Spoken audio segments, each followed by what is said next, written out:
Hello, it's me, Joseph Fontier, and God damn, today I'm doing a review, my first review of a poem or a literature work. Today I'm doing the Julius Caesar, or originally called the Tragedy of Julius Caesar by William Shakespeare, one of the possibly the greatest English writer in history. And this is not going to be like a slideshow. I'm just going to speak what's on my mind. So to begin with this review, this is going to be I will say that I haven't read the work in a while. It's been a long time since I actually read the play. However, I have the 1953 black and white copy of it with Marlon Brando and his co-star who played Marcus Brutus. You might have seen that in my Marcus Brutus Hero Tyrants series. So, anyways, I just want to talk about this because it is a very it's a popular Shakespeare play. Although people prefer to recommend Hamlet and Macbeth, which are in themselves, which are they are good plays. However, I want to emphasize how much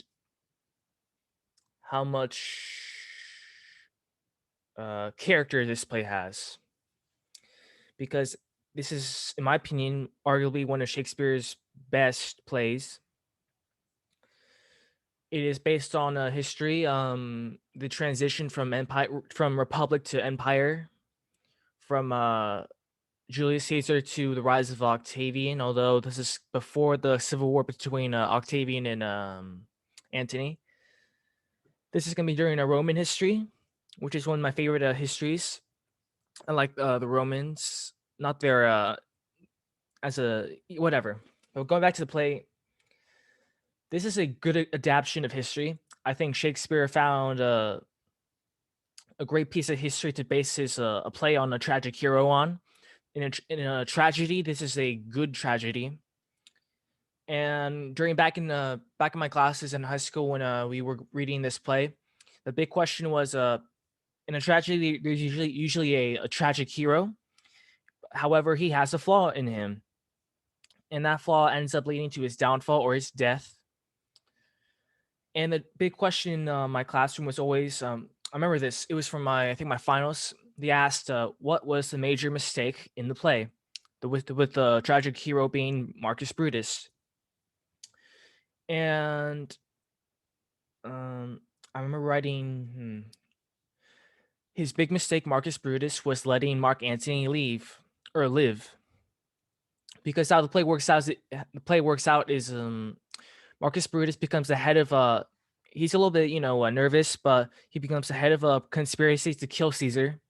Once they assassinate Caesar, Mark Antony, his Caesar's right hand man, is left alive because Brutus his character is based on honor, loyalty, and ideals, and those ideals lead him to leave Mark Antony alive, and that's what I wrote my essay on.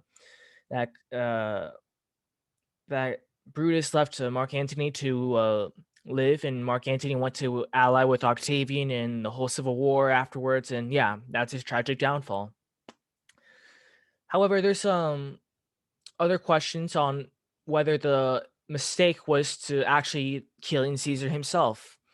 And in actual history, that might be a very arguable answer. Yes, Mark killing Caesar did, in a sense, hasten the Republic's downfall. However, in the play, it's more like it's kind of ambiguous whether if Caesar was left on or if Caesar kept living. It's kind of ambiguous what's going to happen to Rome afterwards. The play kind of goes with the original rumor or theory that if Caesar went on living, he would become a king of Rome, and yeah, that's why Brutus eventually joins Cassius and the other conspirators.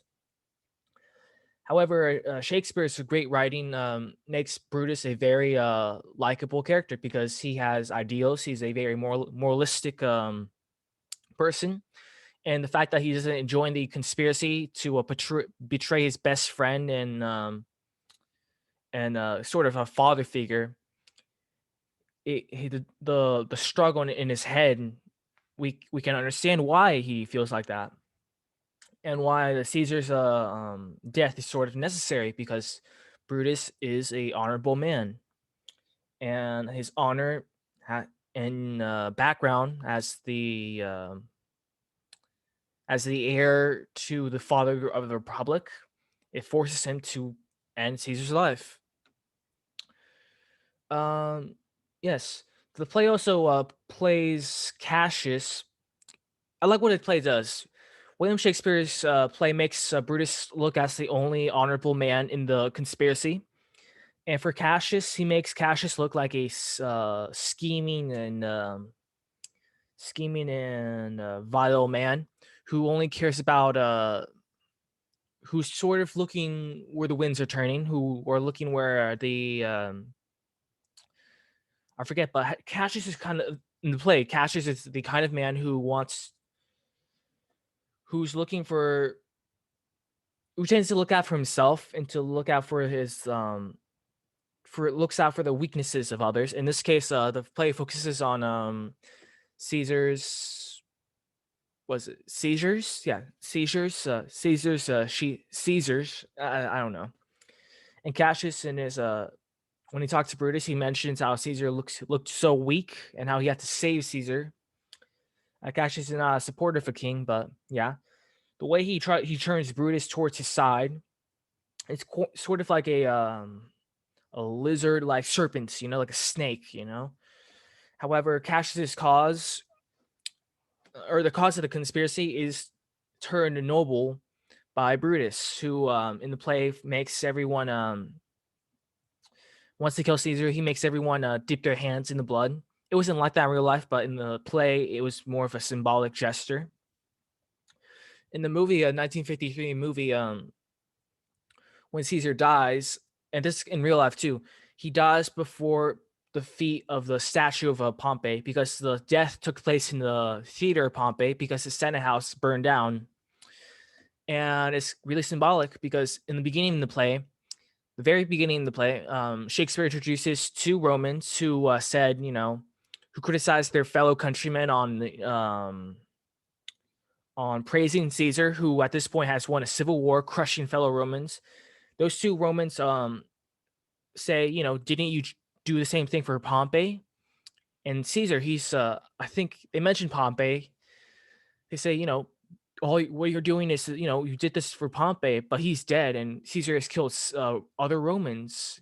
They die, but it's just, it's Shakespeare's way of criticizing the mood of Romans, because they didn't really care about who used to be a good Roman, or who won great victories. But yeah, and Shakespeare, I think, sort of criticizes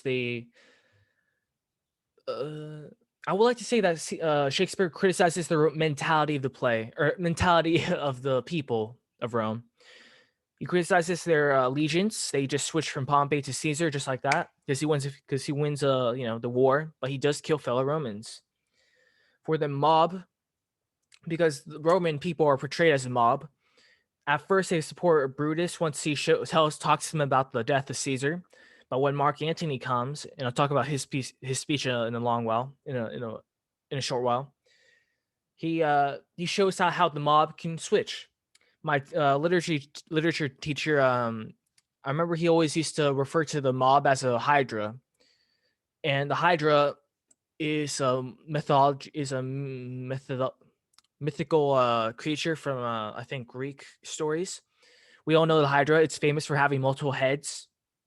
But my teacher made a point that the person who can the Hydra, it has a bunch of heads, but because of that, it has a lot of voices, a lot of different how do I it mimics it mimics the mob.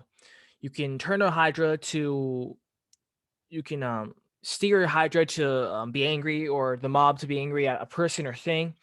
However, when the Hydra turns on you, that's when it's over. And he made a point that a Hydra, is, or a Hydra slash mob is good for you can steer them one way, but then when they, once again, when they turn on you, it's kind of over. What William Shakespeare does is he introduces Mark Antony, and this is another clever way he adapted history. He make Mark Antony give a very shrewd speech, which at first agrees with the death of Caesar and how he must have been a tyrant, a bad man, and he slowly creeps his way to steering the hate at Caesar's and the legacy towards the conspirators, and he introduces the Caesar's will, his past deeds, and Mark Antony in this play is very brilliant in how he schemes his way into snatching power from the conspirators. I will say that after that, there's a very a critique of mine is that Shakespeare immediately glosses over a lot of things. He just skips over from he makes the conspirators flee Rome, right? And he just has the next scene is Mark Antony and Octavian who just arrives to they're just preparing for a battle, or no, they're preparing to purge their enemies in Rome. He just glosses over the a lot of things, such as Mark Antony and the whole siege of Mutina or his battles with the Senate. But it was common at the time where major events are glossed over with little headlines before a scene. So I won't give Shakespeare that much hate or critiques because he's glossing over a lot of things, So I won't blame him for that. The Battle of Philippi, as I said, it actually took a long time. It wasn't just like one major battle; like it was actually two major battles, the first and second Battle of Philippi, and they took place over many days. However, in the battle in this play, it's climactic. I don't mind that it's that it's pretty just like that, very spontaneous. I like how Shakespeare